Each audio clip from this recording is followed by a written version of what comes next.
Сайн бацааны үзэгчдээ Улсын ерөнхий прокурорын газрын олон нийтийн харилцах албанаас сар болгон бэлтгэн өргөдөг прокурорын мэдээлэл нэвтрүүлгийн шинэ дугаар эхлэж байна. Энэ удаагийн нэвтрүүлгээр прокурорын байгууллагт 2025 оны 7 дугаар сард болж өнгөрсөн онцлог үйл явдлын мэдээллийг хүргэх болон мөн Баянгол дүүргийн прокурорын газартай хамтран хүүхдийн эрхийг хамгаалах чиглэлээр хийж буй онцлог ажлуудыг танилцуулах болно. Нэвтрүүлэгт хамтаагаарай.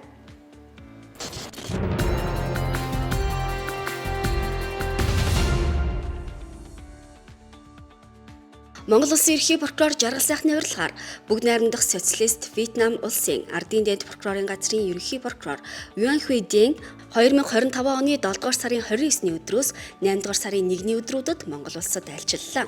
Айлчлалын үеэр хоёр улсын ерөнхий прокурорууд Монгол улсын ерөнхий прокурорын газар бүгд найрамдах социалист Вьетнам улсын ардын дэд прокурорын газар хоорондын 2026-аас 2027 онд хэрэгжүүлэх хамтын ажиллагааны хөтөлбөрт гар үсэг зурлаа. Энэхүү хөтөлбөрийг баталснаар прокурорын мэргэжлийн үйл ажиллагаанд мэдээллийн технологийн шинжилэл өөрчлөлтийг нэвтрүүлэх, мансууруулах юм сэтгцэд нөлөөт бодис, авилгын холбоотой гэмт хэргийг мөрдөн шалгах, тэдгээрээс урьдчилан сэргийлэх, хөрөнгө буцаах ажиллагааны талаар мэдээлэл солилцоох, прокуроруудыг мэргэжүүлэх чиглэлээр сургалт зохион байгуулах нөхцөл бүрдэж, энэ хүрээнд хоёр талын хамтын ажиллагаанд ахиц дэвшил гарах болно гэдгийг талууд онцолсон юм а. Бүгд найрамдах социалист Вьетнам улсын ардын дэд прокурорын газрын ерөнхий прокурор Юан Хуй Дэн энэхүү айлчлал хоёр улсын прокурорын байгууллага хоорондын найрсаг харилцааг шин түвшинд гаргах, олон талт хамтын ажиллагааг бэхжүүлэхэд чухал ач холбогдолтой болсныг онцлон тэмдэглэж, хамтын ажиллагааг хөгжүүлэхэд өндөр хувь нэмрээ оруулж байгаа Монгол Улсын ерөнхий прокурорт талархал илэрхийлэн прокурорын байгууллагын хүндэт зочны дэвтэрт сэтгэгдэл бичиж үлдээлээ.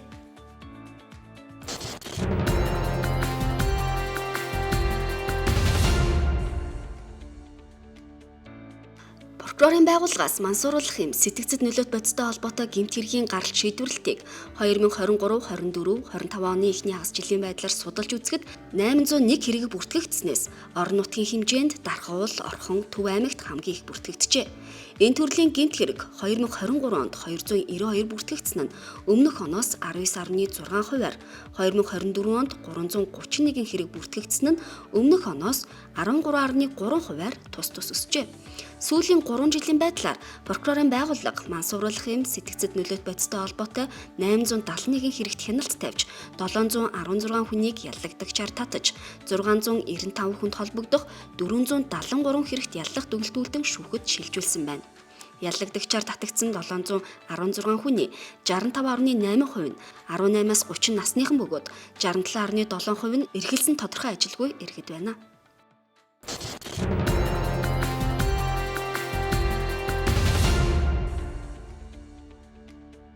Прокурорын байгууллагаас улсын хэмжээнд зөрчлийн тухай хуулийн 5-1-р зүйлийн 3 дахь хэсэгт заасан мансуурах зөрчлийн гаралт шийдвэрлэлтийг 2023-аас 2025 оны эхний хагас жилийн байдлаар судлахад эрх бүхий албан тушаалтан нийт 685 зөрчлийн хэрэг бүртгэлтэй ажиллагаа явуулсан байна. Мансуурах зөрчилд 2024 онд хэрэг бүртгэлтэй ажиллагаа явуулсан хэрэг 2023 оноос 52.3%-аар, 2025 оны эхний хагас жилд хэрэг бүртгэлтэй ажиллагаа явуулсан нь 2024 оны мөн үеэс 63.5%-аар өсжээ. Сүүлийн 3 жилийн байдлаар мансуурахтай холбоотой зөрчил шалган шийдвэрлэх ажиллагаа явуулсан 685 хэрэгээс 532 хэрэгт холбогдуулан 787 хүнийг шүүхэд шилжүүлсэн байна. Шүүхээс 474 хэргийн 715 хүнд шийтгэл оногдуулснаас 139 хүнд торгох, 576 хүнийг баривчилж шийдвэрлэжээ. Зөрчлийн холбогдогчдын 348 нь Нэгдсэн үндэсний байгууллагын 1971 оны сэтгцэд нөлөөлөх бодисын тухай конвенцийн 2 дугаар жагсаалтад багтсан өвс мөс зэрэг бодис хэрэглэж мансуурсан, 108 нь будаг шингэлэгч газ үнэртэж мансуурсан, 192 нь эм хэрэглэж мансуурсан. За 67 нь бусад төрлийн бодис хэрэглэж мансуурчээ. Зөрчлийн тухай хуулийн 5-1-р зүйлийн 3 дахь хэсэгт зааснаар мансуурсан нь эрүүгийн хариуцлага хүлээлгэх хэрэггүй бол хүнийг 101-тэй тэнцэх хэмжээний төгрөгөөр торгох, эсвэл албатан сургалтад хамруулж 7-оос 30 хоногийн хугацаагаар баривчлах шийтгэл оногдуулахаар хуульчилсан.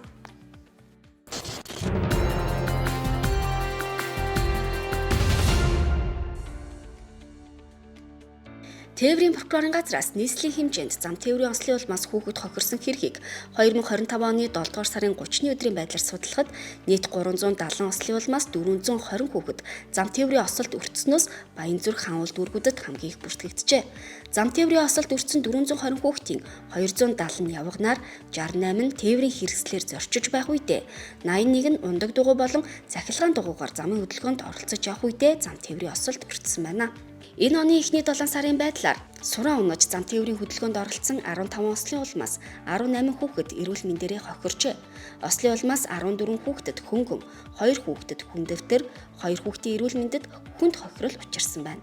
Осолд өртсөн хүүхдийг насны байдлаар нь авч үзвэл 8 нь 17 настай, үлдсэн нь 16-аас доош насны хүүхдүүд бөгөөд 15 нь эрэгтэй, 3 эмэгтэй хүүхэд байна.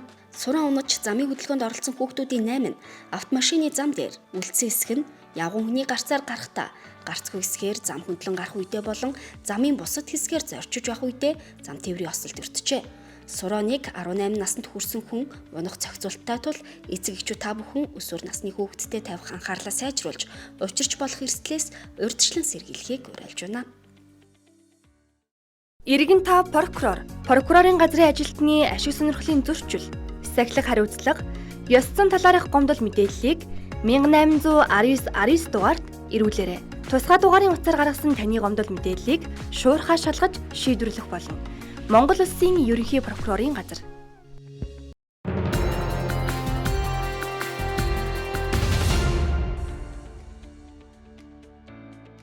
Баянгол дүүргийн нутаг дэвсгэрийн хэмжээнд 2024 онд хүүхэд хохирсон 777 зөрчлийн талаарх гомдол мэдээллийг эрх бүхий байгууллага хүлээн авснаас 503-ыг нь хэлбэршүүлсэн журмаар шалган шийдвэрлэжээ. Судалгаагаар гэр бүлийн орчинд хүүхдийн бие махбодод халтсан, үл хайхарсан, хүүхдийн дэргэд архитан согтуурсан, хүчирхийлэл үлдэх зөрчил түлхүү үлдэгджээ. Тус дүүргийн нутаг дэвсгэрт 2024 онд гэмт хэргийн улмаас 104 хүүхэд 2025 оны эхний хагасчлалын байдлаар 77 хүүхэд хохирсноос 90 гаруй хувь нь хүний эрүүл мэндийн халдшгүй байдлын эсрэг гэмт хэрэг, өмчлөх эрхийн эсрэг гэмт хэргийн улмаас хохирчээ. Баянгол дүүргийн прокурорын газраас эрүүгийн хэрэг хянаж шийдвэрлэх ажиллагааны үеэр хүүхдийн эрхийг хангах, хамгаалах чиглэлд онцгой анхаарал хандуулж, холбогдох байгууллагуудыг мэрэгжил арга зүйгээр ханган ажилласнаар тодорхой үр дүнд хүрчээ. Баянгол дүүргийн прокурорын газраас хүүхдийн эрхийг хамгаалах, зөрчигдсөн эрхийг сэргийлэх чиглэлээр тодорхой ажил арга хэмжээ зохион байгуулж байгаа. За эрүүгийн болон зөрчил хяналт шийдвэр ажиллагааны явцад хүүхдийн эрхийг зөрчигөө сэргийлэх, хамгаалах чиглэлээр дүүргийнхаа харьяа хууль хяналтын байгууллага болон хүүхэд гэр бүл хүртэл хамгааллын хэлтсийн нийгмийн ажилтнуудтай хамтарсан зөвлөгөөний зохион байгуулсан байгаа. За бид өмнө нь хэрэг хяншилт ажиллагааны явцад мэдүүлэг авах өрөөний чанар стандарт шаардлагыг төлхөө анхаардаг гэсэн бол одоо энэ удаа бид бол ер нь насан туршгүй хүүхдээс мэдүүлэг авах ажиллагаа өөрөө хүүхдийн сэтгэл зүйн онцлог, нас, зам байдалд нь тулгуурлан мэдүүлэг авах ач холбогдлын талаар ярилцаж тодорхой шийдвэрүүдийг гаргасан байгаа.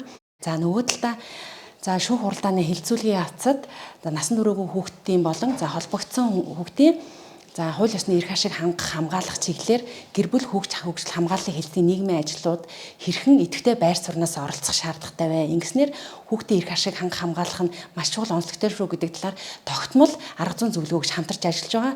Ингэснээр эрүүгийн болон зөрчлийн хэрэг хяналт шийдвэрлэх ажиллагааны явцад хүүхдийн эрхийг хамгаалах, зөрчлийн эрхийг сэргээх чиглэлээр нэлээдгүй акц дэвшил гарч байна гэж үзэж байна. Тус дүүргийн прокурорын газар 2024-2025 оны байдлаар хүүхэд холбогдсон нийт 112 хэрэгт мөрдөн байцаалтын ажиллагаа явуулжээ. Хүүхдүүдийн хөвчлэн, хулгай, заллин, дээрэмдэх төрлийн гэмт хэрэг болон хүний эрүүл мэндийн халдваршгүй байдлын эсрэг гэмт хэргийн холбогдогч болсон байна. Ялангуяа өсвөр насны хүүхдүүд хууль эрх зүйн мэдлэг тутамгаас альва гэмт хэрэг зөрчлийн холбогдогч болж байгаа учраас эцэг эх асран хамгаалагчид үүнд онцгой анхаарал хандуулах шаардлагатай байна.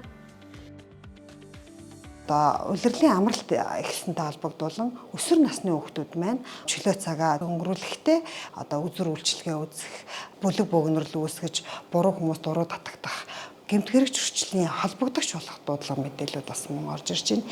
Ер нь энэ бүгдийг дүгнээд үзэхэд эцэг эхчүүд буюу иргэн та хүүхдтэй тавих хяналтаа сайжруулж, эцэгийнхээ үүргийг гүйцэтгэн хараа хяналтаа сайжруулах нь нэмж чухал байна. Баянгол дүүргийн прокурорын газар, тос дүүргийн цагдаагийн газрын 1-р хилтэс, дүүргийн хүүхэд гэр бүлийн хөгжил хамгааллын хилцтэй хамтран 2025 онд дүүргийн нутаг дэвсгэрт хүүхдийн эрхийг хангах хамгаалах чиглэлээр насан туршаагүй иргэнийг ажилуулж, хөдөлмөр эрхлүүлж буй аж ахуй нэгжүүдэд хяналт шалгалт хийжээ. Шалгалтаар хүүхдийг PC тоглоомын төв, машин угаалгын газар зэрэг газруудад ажилуулж буй зөрчлийг илрүүлж холбогдох арга хэмжээг авсан байна. За Баянгол дүүрэг нь томоохон худалдаа зах төвлөрсөн бар караокены газрууд ихтэй төвийн дүүрэг. За иймдээш одоо насанд хүрээгүй хүүхдүүдийг одоо ажилуулах тохиолдлууд их байгаа тул гэмт хэрэгээс өрсөн цэвэрлэх ажлыг зохицуулах салбар зөвлөлт болон дүүргийн харьяа хэлт залбартай хамтран хүүхдийг боловсргүй эцэс өрсөн цэвэрлэх хяналт шалгалтын ажлыг зохион байгуулан ажилласан. Хяналт шалгалтаар илэрсэн зөрчлийг холбогдох харьяалын дагуу цагдаагийн байгууллага руу шилжүүлэн ажиллаж байна. Хичээл сургууль амарсан зуны саруудад эцэг эхийн хайхрамжгүй байдал, гинтийн ахуйн хүрээний осол гинтлээс шалтгаалж хүүхэд хохирох тохиолдол түлхүү гардаг байна. Прокурорын байгууллагад өргөдөл гомдлыг цахим шуудангаар хэрхэн гаргах вэ? Иргэд прокурорын байгууллагад гаргах өргөдөл гомдол хүсэлтээ заавал биечлэн очиж өгөхгүй байж болно. Тухайн гомдол гаргаж буй прокурорын газрынхаа баталгаад болон цахим шуудангийн хаягаар хүргүүлж болно. Та прокурорын газруудын баталгаад шуудангийн хаягийн мэдээллийг Prosecutor CGM-ийн сайтын эргэн танд болонгаас авах боломжтой. Цахим шуудангаар илгээх бол Prosecutor CGM-ийн сайтын өргөдөл гомдол болонгаар дамжуулан илгээнэ. Мөн нийслэлийн үйлчилгээний дүнжин гарав Мишель төвүүдэд байрлаж байгаа прокурорын байгууллагын мэдээлэл авалгааны нэг цонхны үйлчилгээ үзүүлэх төвөөр дамжуулан өргөдөл гомдол гаргах боломжтой. Аль ч хэлбэрээр ирүүлсэн дараах зүйлсийг анхаарах хэрэгтэй. Гарын үсгээ зурж баталгаажуулах, холбоо барих утасны дугаар хаягийг бичих, өмнөх шатны прокурорын шийдвэрийн хуулбарыг хавсаргах, иргэний үнэмлэх, өмгөөллийн үнэмлэхийн хуулбарыг PDF болон зурган хэлбэрээр хавсаргаж илгээх.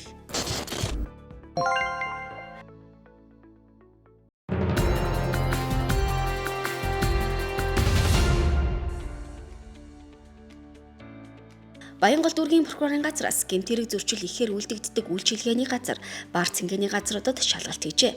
Шалгалтыг гэмт хэрэг зөрчил гарсан талаар дуудлага мэдээлэл хамгийн их бүртгэгдсэн нэр бүхий 15 шөнийн цэнгэний газрыг сонгон хийсэн байна. Тус дүүргийн 5, 7, 12, 14-р хороодын нутаг дэвсгэрт үйл ажиллагаа явуулдаг бар цэнгэний газруудад гэмт хэрэг зөрчлийн талаар гомдол мэдээлэл хамгийн их бүртгэгджээ. Баянгол дүүрэг нь хүн амын нэвтэршил ихтэй худалдаа үйлчлэгийн томоохон төвөд төвлөрсөн нийслэлийн томоохон дүүрэг юм аа. Энэ хэмжээгээр гэмтэрэгчлийн талаарх гомдол мэдээлэл цагдаагийн байгууллагад ихээхэн бүртгэж байна. Тухайлбал 2024 онд Баянгол дүүргийн цагдаагийн газарт нийт 29841 дуудлага мэдээлэл ирснээс шөнийн цэнгэний газарт үйлдэгдсэн зөрчлийн шинжтэй 339, гэмтэргийн талаарх 608 дуудлага мэдээлэл бүртгэгдсэн байна. Тухайлбал 12 дугаар хорын нутаг дэвсгэрт үйл ажиллагаа явуулах шөнийн цэнгэний газарт 99 дуудлага мэдээлэл ирснээс зөрчлийн шинжтэй 25, гэмтэргийн талаарх 74 дуудлага мэдээлэл ирсэн байна. Бар шөнийн цэнгэний газраар өвлөвч буй иргэд нь согтууруулгын дааны зүйл хэтрүүлэн хэрэгэлсэн үедээ өөрийгөө өдөртөн жолоос чадваргүй болж бусдаа маргалдаж, бусдын эрүүл мэндэд хөнгөн хүндэвтэр хүн тохирол учруулж байна. Мөн нөгөө талдаа өмчлөг эрхийн эсрэг гэмт хэрэг буюу тэр дундаа бусдын гар утсыг, виза картыг, өөр бусад эд зүйлсийг хулгайлах, бусдын эд хөрөнгийг устгах гэмтэх гэмтрийг хийх хүн үлдэгдэж байна. Мөн энэ дундаа хүний эрүүл мэндийн халдшгүй байдлын эсрэг гэмт хэрэг 31 удаа бааранд үлдэгдсэн. Үүнээс 4 хүнд хүндэвтэр гэмтэл 27 хүний эрүүл мэндэд хөнгөн охирол учирсан байна. Хүний эрүүл мэндийн халдшгүй байдлын эсрэг болон өмчлөх эрхийн эсрэг гэмт хэрэгүүд шөнийн цэнгэний газруудад ихээр үлдэгддэг байна.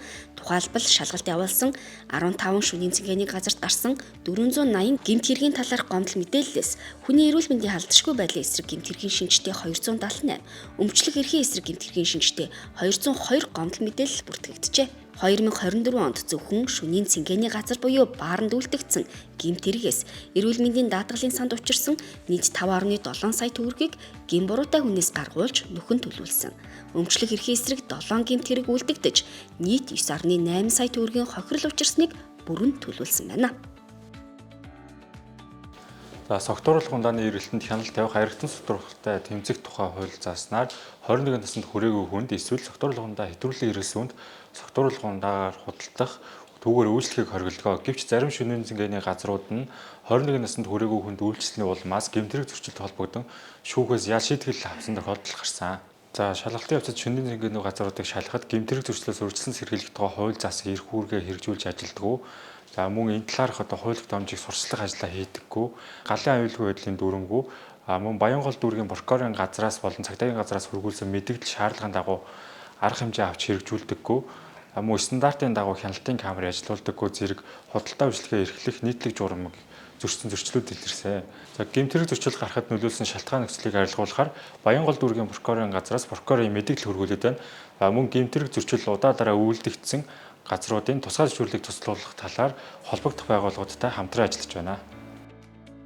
Шалгалтын үр дүнд гэмт хэрэг зөрчил удаа дараа үлдэгдсэн, зөрчил дутагдлаа арилгадаггүй, баар шөнийн цэнгэний газруудын тусгай зөвшөөрлийг цуцлах, зөвшөөрөл олгох шаардлага шалгуурыг илүү наривчлан тогтоох, өөрчлөлт оруулах саналыг Баянгол дүүргийн прокурорын газраас эрх бүхий байгууллага албан тушаалтнуудад хүргүүлэхээр болжээ. Монгол Улсын ерөнхий прокурорын газар. Улсын ерөнхий прокурорын газар иргэдэд үзүүлдэг үйлчилгээгээ илүү хурдан, илүү хялбар болгох зорилгоор прокурорын байгууллагын нэг цонхны үйлчилгээг нийлээ. Нэг цонхны үйлчилгээ нийслэлийн үйлчилгээний нэгдсэн төвийн дүнжин гаруй мишээ салбаруудад ажиллаж байна. Иргэн танд прокурорын байгууллагын үйлчилгээг хүртээмжтэй, шуурхай, хялбар болгох үүднээс энэхүү шинэ үйлчилгээг нэвтрүүллээ. Нэг цонхны үйлчилгээнд өргөдөл гомдол хүлээн авах, хуулбар, лавлгаа олгох, зөвлөгөө, мэдээлэл өгөх, уулзалтын цаг товлох зэрэг үйлчилгээ багтаж байна. Өргөдөл гомдол хүлээн авах. Төрийн байгууллага албан тушаалтанд гаргасан өргөдөл гомдлыг шийдвэрлэх тухай хуулийн дагуу иргэдээс гаргасан өргөдөл гомдол, санал хүсэлт, мөн өмгөөлөгч, хэргийн хохирогч, холбогдогч, иргэн, хуулийн этгээдээс эрүүгийн болон зөрчлийн хэрэг материалд гаргаж байгаа гомдол хүсэлтийг хүлээн авахулна. За энэ хаана гаргаж байгаа гомдол вэ? Хангуул дүүрэгт. За гомдлыг хүлээн авлаа. Хуулбар, лавлгаа олгох. Эрүүгийн хэргийн тусгай архив болон түүний салбар архиваас шүүхийн болон прокурорын шийдвэрийн хуулбар агуулгыг архивын ерөнхий газраас баталсан журмын дагуу олох болно. иргэн таны өргөдөл гомдол хүсэлтийн шийдвэрлэлтийн явц байдлын талаар лавлгаа мэдээлэл өгөх, хариу мэдэгдэх хуудсыг гардуулах болно. Таны 20-56 дугаартай прокурорын шийдвэрийн хуулбар архиваас ирсэн байна. Зөвлөгөө, мэдээлэл өгөх. Та нэг цонхны үйлчилгээгээр прокурорын байгууллагын чиг үүрэг, үйл ажиллагаатай холбоотой бүхэл төрлийн зөвлөгөө мэдээллийг авах боломжтой. Иргэдээс гаргасан гомдол, хүсэлт, холбогдох хэрэг материал хаана ямар шатанд байгаа тухай мэдээллийг өгөх болно. Та хариу мэдэгдэх хэзээ хүлээж авсан бэ? 34 авсан. За та хүлээж авснаас хойш 3 хоног дотор дэд чатны прокурорт нь гомдол гаргах хэрэгтэй. За. Мөн та аваас энд өгж болно. Уулзалтын цаг товлох. Сайн байна уу? Танд юугаар туслах вэ? Баянгол дүүргийн прокурортой уулзах цаг авах гэсэн. Хэрэг хянан шийдвэрлэх ажиллагааны оролцогч болон иргэн хуулийн этгээдээс хэрэг материалд хяналт тавьж байгаа прокурортой бичлэн уулзах цаг авч болно. Танд 10 сарын 14-ний 11 цагт уулзах цаг товлогдлоо. За баярлалаа. За баярлалаа. Сайн байна уу та? Сайн байна уу? Би нэг цонхны үйлчлэгнээс прокурортой уулзах цаг авсан. За би хэлээд өгье. Ийхүү прокурорын байгууллагын үйлчлэгээ иргэдэд илүү ойртлоо. Прокурорын байгууллагатай холбоотой бүхий л үйл ажиллагааг нэг цонхны үйлчлэгэнд нэгтгэлээ. Монгол Улсын ерөнхий прокурорын газар. Прокурорын мэдээлэл нэвтрүүлгийн 2025 оны 7 дугаар сарын 9 дугаар та бүхэнд хүргэлээ. Нэвтрүүлэгтэй холбоотой санал хүсэлтээ Улсын ерөнхий прокурорын газрын олон нийтэд харилцаалтанд ирүүлээрэй.